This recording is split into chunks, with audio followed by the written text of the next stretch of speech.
మంత్రి సవిత మీడియాతో మాట్లాడుతున్నారు. లైవ్ లో చూద్దాం. తల్లి వందనం అందజేస్తామన్నాం. అందజేసిన ప్రభుత్వం ఎన్డీఏ ప్రభుత్వం అని కూడా ఈ సభాముఖంగా మీకు తెలియజేస్తున్నాం.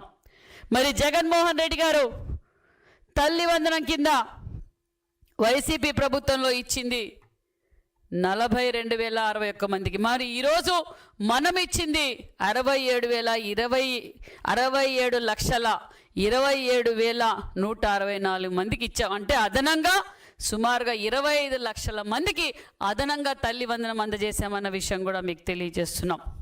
మరి జగన్మోహన్ రెడ్డి అంతేకాకుండా మన విద్యాశాఖ మంత్రి లోకేష్ బాబు గారు మరి ప్రతి ఒక్కరికి సర్వేపల్లి రాధాకృష్ణ గారి పేరు మీదట ఒక కిట్టు కూడా అందజేశాం. ఆ కిట్టులో పిల్లలకు కావాల్సిన బుక్కులు, బ్యాగు, టై, డిక్షనరీ, ఎందుకంటే డిక్షనరీ కూడా అందజేసి ఈరోజు ఒక్కొక్క కిట్టు 2,279 రూపాయలు విలువ చేసే కిట్లు కూడా మేము ఆల్రెడీ అందజేసామన్న విషయం కూడా మీకు తెలియజేస్తున్నాం.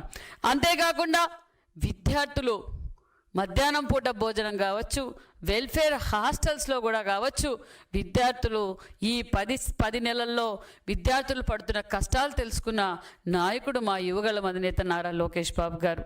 వారికి అన్నీ అందజేస్తున్నాం. వాళ్ళకి సంపూర్ణమైన భోజనం అందజేయాలనే ఉద్దేశంతో ఎన్నో హాస్టల్స్ విల్లలతో విజిట్ చేసి తల్లిదండ్రులు ఒక పక్క ఆనందంగా ఉండాలి, విద్యార్థులు ఆనందంగా ఉండాలని తెలుసుకొని వారికి ముఖ్యంగా సన్నబియ్యం అందజేస్తే వాళ్ళు సంపూర్ణంగా ఉంటారు, ఆరోగ్యంగా ఉంటారని తెలుసుకున్న వ్యక్తి యువగళం అధినేత నారా లోకేష్ బాబు గారు. మేము ఇవన్నీ హామీల్లో చెప్పలేదు జగన్మోహన్ రెడ్డి గారు. మేము ప్రజల కష్టాలు తెలుసుకున్న నాయకుడు మా యువగళం అధినేత. కాబట్టే పిల్లలందరికీ ఆల్ వెల్ఫేర్ హాస్టల్స్కి, స్కూల్స్కి మొత్తం అందరికీ సన్న బియ్యం అందజేస్తున్నామన్న విషయాన్ని కూడా మీకు తెలియజేస్తున్నాం. ఒక పక్క విద్యార్థులకు కిట్లు ఇచ్చాం, తల్లిదండ్రులకు ఇబ్బంది పడకుండా, ఎందుకంటే విద్య విలువ తెలుసుకున్న నాయకులు ద్వారా లోకేష్ బాబు గారు. విద్యను ప్రాధాన్యత ఇచ్చిన ప్రభుత్వం ఎన్డీఏ ప్రభుత్వం, ముఖ్యమంత్రి చంద్రబాబు నాయుడు గారు. కాబట్టి ఈరోజు ఎంతమంది ఉంటే అంతమందికి తల్లి వందనం అందజేశామన్న విషయం కూడా మీకు తెలియజేస్తున్నాం. మరి మీరు అంతేకాకుండా మరి గతంలో 14-19లో విద్య విలువ తెలిసిన నాయకుడు చంద్రబాబు నాయుడు గారు, విజనరీ లీడర్ మాన్యశ్రీ ముఖ్యమంత్రి చంద్రబాబు నాయుడు గారు మధ్యాహ్నం పూట ఇంటర్మీడియట్ విద్యార్థులకు భోజనం పెట్టేవాళ్ళం. ఎందుకంటే ఎక్కడి నుంచో గ్రామాల నుంచి వచ్చి విద్యార్థులు చదువుకునేవారు, వారికి భోజనం లేక ఇబ్బంది పడుతున్నారని తెలుసుకొని 14-19లో మేము భోజనం పెట్టేవారం. మరి 19-24లో మరి రంగుల రెడ్డి గారు అధికారంలోకి వచ్చిన తర్వాత మధ్యాహ్నం భోజనం కూడా తీసేశారు.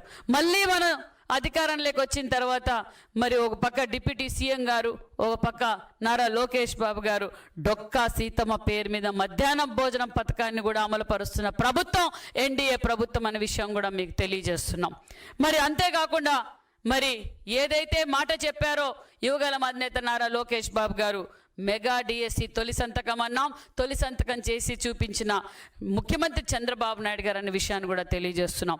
16,347 పోస్టులకి మేము డిఎస్సి నోటిఫికేషన్ కూడా ఇచ్చాం. అందు కూడా మీకు ఇష్టం లేక అందులో కూడా మీరు 24 కేసులు పెట్టారు. అదిగా చివరిగా సుప్రీంకోర్టుకు కూడా మీరు వెళ్ళారు. మరి సుప్రీంకోర్టు కూడా మొటికాయలు వేసిందనే విషయం మన అందరికీ తెలుసు. మరి ఇలా అభివృద్ధి చేసుకుంటూ పోతూ ఉంటే ప్రజలకి ఎన్డీఏ ప్రభుత్వం ఏవైతే చేయగలదని సంపూర్ణమైన మెజార్టీ మాకు ఇచ్చారు. మేము సంపూర్ణంగా ప్రజలు ఏ నమ్మకం అయితే మాకు ఓటేశారో ఆ నమ్మకాన్ని నిలబెట్టుకున్న ప్రభుత్వం ఎన్డీఏ ప్రభుత్వం. ఒక పక్క అన్ని రంగాల్లోనూ అభివృద్ధి జరుగుతూ ఉంది. మరి జగన్మోహన్ రెడ్డి గారికి అర్థం కాల, ఎక్కడ ఏమైనా ఇంతమంది సలహాదారులు ఉండి నాకు, మరి నేను ఇంత ధీరుడు వీరుడు అనుకుని నేనేమీ చేయలేకపోయాను. మరి ఈ సంవత్సరం లోపలనే రాష్ట్రం ఒక పక్క అన్ని రంగాల్లోనూ అభివృద్ధి జరుగుతుందని జగన్మోహన్ రెడ్డికి అర్థం కాక శవ రాజకీయాలు చేసుకుంటూ